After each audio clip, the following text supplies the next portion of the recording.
So, just like that, here we are, arrived in the buzzy, talkative, changeable season of Gemini.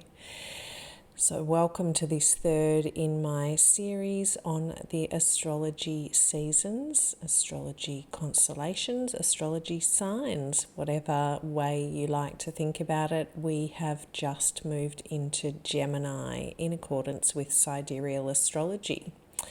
Sidereal Astrology, I did talk quite a bit more about what this is and why I use it in my first of the series, which is all about Aries. So please feel free to go back and check that out if you want some more information about Sidereal Astrology.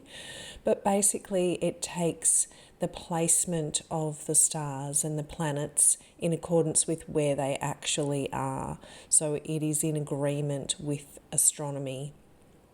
And if you looked at the sky right now, and you can do it on an app, on any kind of astronomy app, then you would see that the sun has just moved into Gemini. And whereas if you were using the more popular system of tropical Western astrology, they would be telling you that the sun has just moved into Cancer. And this is just factually incorrect. The sun is currently in the constellation of Gemini. So, Sidereal Gemini goes from around about June the 21st to July the 17th. And when you do have a bit of a read or a watch or a listen about Sidereal Astrology, you will understand that these dates are not set in stone. They will change over the course of 72 years. So yeah, you just need to be aware of that. So if somebody is born a long time ago, then it may be that even if they were born on June the 20th, that they would be a Gemini in accordance with Sidereal Astrology, because that movement called precession has occurred, and they would have been born when they were born. The sun was in Gemini, even if they were born on the 20th of June. So Gemini is a pretty average-sized constellation, so its season runs for almost 4 weeks. So, yeah, as I just mentioned, who needs to really pay attention to this? So those people who are born anytime between June the 20th, because this is going to depend on how old they are, and the 17th of July. They're a Gemini. And that means that their sun sign is in Gemini. And that means that they identify as a Gemini. So they're most likely to see themselves as someone who's kind of curious, quick, witty, and definitely fun.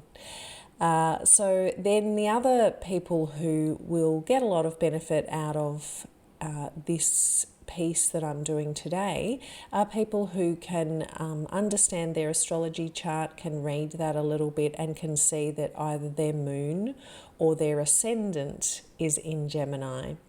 So if your moon is in Gemini, that means that you need to feel Gemini qualities for emotional fulfillment.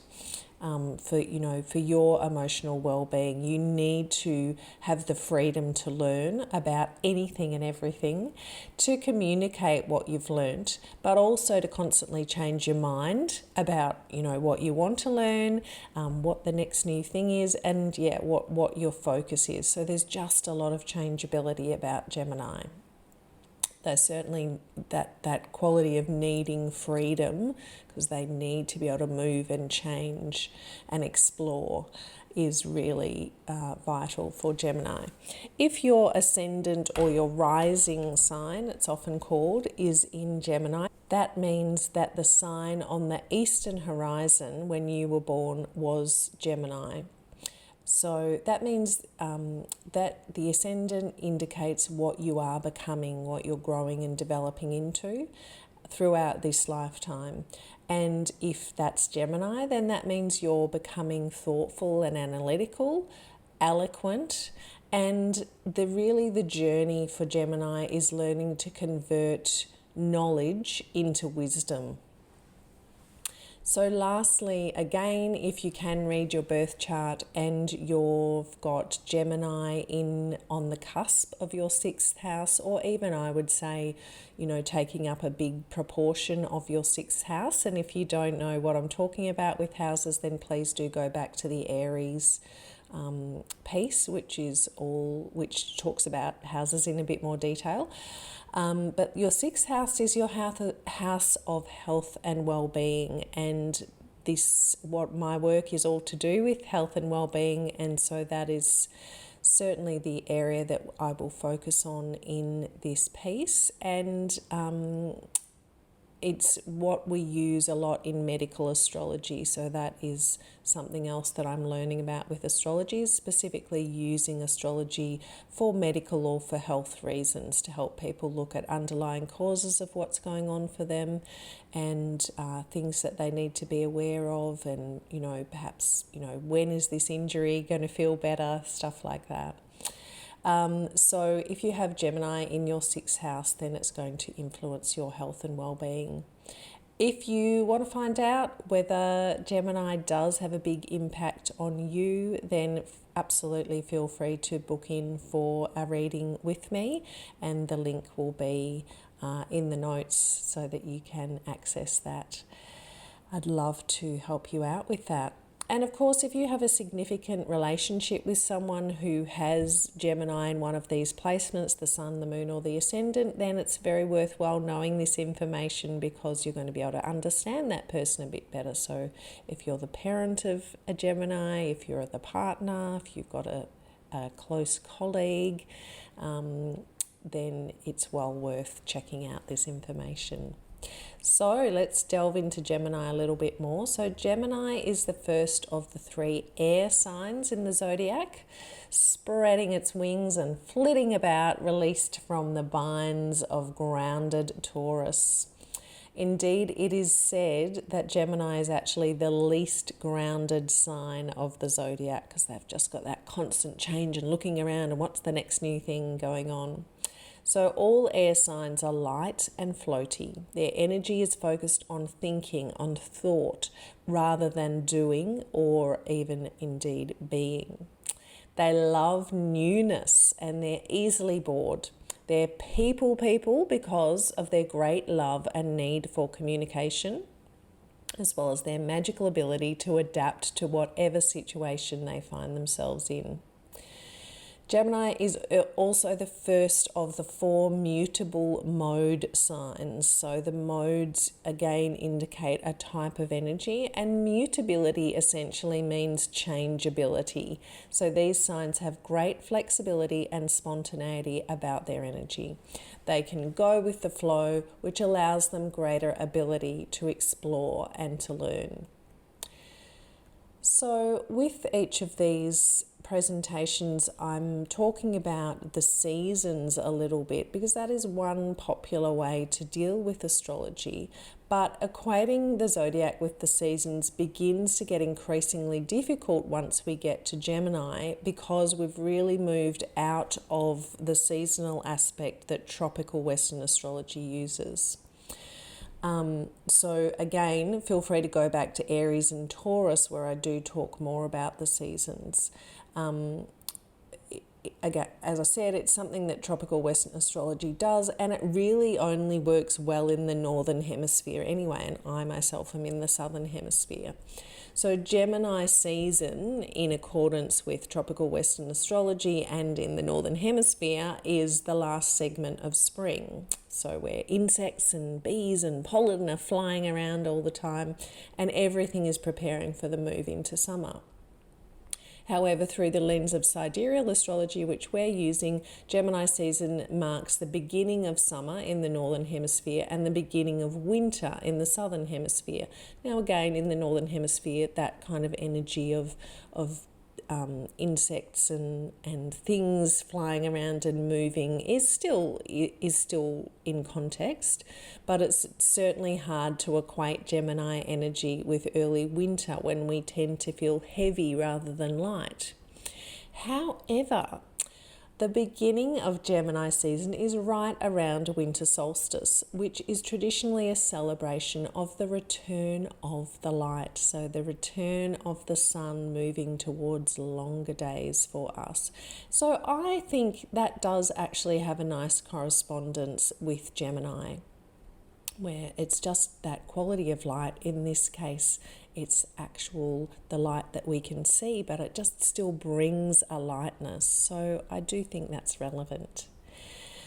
Gemini is ruled by the planet Mercury, and its symbol is the twins. Mercury has a reputation as a bit of a troublemaker because of the frequency with which it goes into retrograde. So on social media, you may well have seen memes and things about Mercury retrograde, which really portray it as a time to hide under the doona and not do anything or go anywhere. When we say that planets go retrograde, they appear to be moving backwards. They're not really moving backwards, but they do pretty much stay still, and everything else keeps moving. So yes, for such a mutable, skittery, movement-oriented sign as Gemini, being retrograde is not comfortable. But in fact, what this gifts us with is a time to retrace, to rethink, and to reconsider. I would certainly say it is not a time for making new plans or decisions. Or look, it's fine to make the plans, but don't be carrying them out in a Mercury retrograde. And certainly not a great time to be signing contracts. So serious decisions should not be finalised during a Mercury retrograde, in my opinion. I did have a terrible experience myself with signing a contract to sell a house during a Mercury retrograde, and that property stayed on the market for 9 months. So I will never do that again. So if you have the opportunity to just completely go with the flow with something, so for example, if you were going on a trip and you didn't have any planned places where you're going to stop, or even necessarily a destination, then that kind of journey during Mercury retrograde could be absolutely magical. But if you've got solid plans and you're carrying them out in Mercury retrograde, good luck. So I would say honour Mercury retrograde with caution, but not with terror.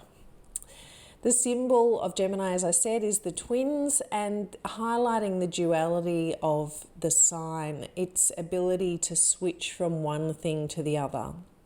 So often the twins will be depicted as two heads, and often they're looking at each other, but a lot of the time they're looking away from each other. Excuse me. So, they're looking in different directions, and that is Gemini, constantly looking around for the next new thing, the next thing of interest. Gemini is the ruler of the third house. So as mentioned before, again, check back to Aries for more information about houses, but the astrology chart is divided into 12 houses, and they refer to different areas of life. So Gemini ruling the third house is, because Gemini is the third sign, so it rules the third house, and this house is all about learning and communication. So it encompasses what we like to think about, what we do think about, and what we're good at thinking about. It's a natural ability kind of placement. So unsurprisingly, in accordance with the flighty nature of Gemini, the third house is also where we have short journeys, and it involves the vehicles that allow us to take those short journeys. Because it's about communication, especially in the modern day, this encompasses everything to do with technology as well, because that is how we communicate so much of the time. The learning that the third house is about is really rational thinking, and so therefore indicates primary or elementary level of education. We move around to the 9th house to get higher levels of education. And as you can imagine, Gemini is very sociable. Friends and siblings also sit in this house as well. So what are the body aspects of Gemini? What does it mean for our health and well-being to have strong Gemini energy? So as I've mentioned before, each of the signs of the zodiac has a particular element, and we've talked about Gemini as air, and all air types tend to have a similar body type, which is light. So it's got to float around. It's thin, bony, angular, often tall, but not necessarily tall. So people who have air as the dominant element, and it tends to be if you have air on your ascendant as your rising sign. Then, so not necessarily if you're a Gemini sun or even indeed a moon, but if you've got that Gemini ascendant, then you're likely to have this build, this thin, twitchy build. They tend to have a fast metabolism and can struggle to keep weight on, so quite the opposite of Taurus that we had previously. They tend to also catch every bug that's going around, every little infection, every cold, every flu, because they're going around a lot so much themselves. Especially airborne pathogens are a big risk to Gemini, including allergens. So they tend to be quite sensitive and allergic types. Okay, so from an Eastern medical point of view, Gemini, the constitution of Gemini tends to be warm and moist, which is, I guess, how we can often think about air itself. Gemini rules the nervous system, so including the brain, the spinal cord, all nerves. It also rules the shoulders, the arms, the hands, and the collarbone. The respiratory system, of course, because we're talking about air here, so the lungs, the trachea, also the oxygenation of blood would sit with Gemini. The diaphragm, which is essential to breath, to breathing, and the thymus gland, which sits right here in the chest. So that means that Gemini can tend towards ailments in these particular parts of the body, things like bronchitis, pneumonia, asthma. They also tend towards insomnia because of that busy brain, anxiety as well because of that busy brain and constantly predicting what's going to happen in the future. They, as I said before, they tend towards allergies and eczema as well. Media addiction, because it's all about communication. So they can be really have real tendency towards using media too much to find the next thing. And also speech impediments, because we're talking about communication. So Gemini doesn't have a very strong constitution, tends to fall ill pretty easily, and really are the sign that most needs to take mental health days for themselves. When we are thinking about Gemini and the 7 essential energies, which, as you know, if you follow me, is a key component of my work, so commonly known as the 7 chakras, then I think we're definitely going to connect Gemini with the 3rd chakra or power energy, often called the solar plexus, because of its rapid fire monkey mind and because it's about assimilation of information. So this energy is very much about assimilation. Of course, with its focus on communication, we would also strongly associate it with the 5th chakra, the truth energy, the throat. But I feel that this is the energy that Gemini really needs to learn and incorporate over its lifetime. Because it naturally won't spend a lot of time processing information and deciding what sits in its heart, what its truth is, to then voice out through the throat, because it just wants to keep moving. All right, so what are some ways that Gemini energy people can really help to look after themselves, their health and well-being? Movement, definitely one. They tend to move about quite a lot, but not necessarily very intensively or for long periods at once. So that is something that they can work on. Certainly activities that focus on the breath, such as yoga, Pilates, Tai Chi, Qigong, would be great for Gemini. A little activity that you can do if you've got lots of Gemini is activating that thymus gland, which is there. So doing your Tarzan impersonation would be really good for you, or just lightly tapping. You don't have to get that silly, just tapping that area to energize it. Sleep, really important. As I mentioned, they're insomniacs, often Gemini, so meditation and breathing exercises can be really beneficial. Having good sleep hygiene, and there are links to where you can find more information about this for you. Many people find essential oils really helpful with helping them to relax and to sleep well, and again there'll be a link to where you can get into what my favourite essential oils are for sleep. Next aspect of even star 5-star wellbeing is being, and that is the one where everything that is not incorporated in the other four comes in. So as I said, Gemini really needs to take mental health days regularly, get out in fresh air and nature, wearing warm clothing, especially around the torso to protect their respiratory system and the thymus. You might like to try a bark flower, which is the key one for Gemini is Serato, and there are others which would be appropriate depending on what exact conditions you're dealing with.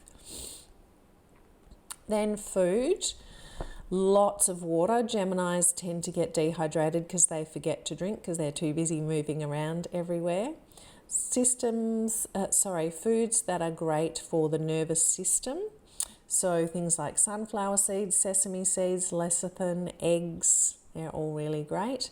Animal products are good to really ground the energy and increase iron levels. Root vegetables, things like turnips, carrots, potatoes, sweet potato. Potassium foods, celery, tomato, leek, lemon, dates, apples, spinach, beetroot, walnuts, cauliflower and cabbage are all going to be great. And other vegetables that are great for Gemini, green beans, Brussels sprouts, watercress, lettuce, mushrooms, asparagus and corn. Fruits, tomatoes, pineapple, apricots and peaches. Whole grains are good but do need to be moderated because they can tend to form mucus, which is a problem for Gemini. So brown rice, barley, millet are some good ones. Dairy, again, we want to be careful of that with Gemini energy because of the mucus forming properties of it. Goat's milk is recommended for Gemini, but again, don't go overboard with that. And lots of garlic and horseradish, they're great herbs for Geminis. Some other herbs that you can use as herbal teas for Gemini energy is licorice, nettle, yarrow, sage, valerian and St. John's wort. They are some great herbal teas for you. And then there's a number of essential oils which I would recommend. And essential oils are great for air signs because it's all about using the respiratory system to get those benefits into your body. Obviously, you can use them topically as well, but I think for air signs, essential oils are really good. So the ones I'd recommend are melissa, vetiver, rosemary, Roman chamomile, dill and lemon. And if you want to find out why I'm recommending those, then head on over to my blog, which has all the details of what those oils are energetically all about.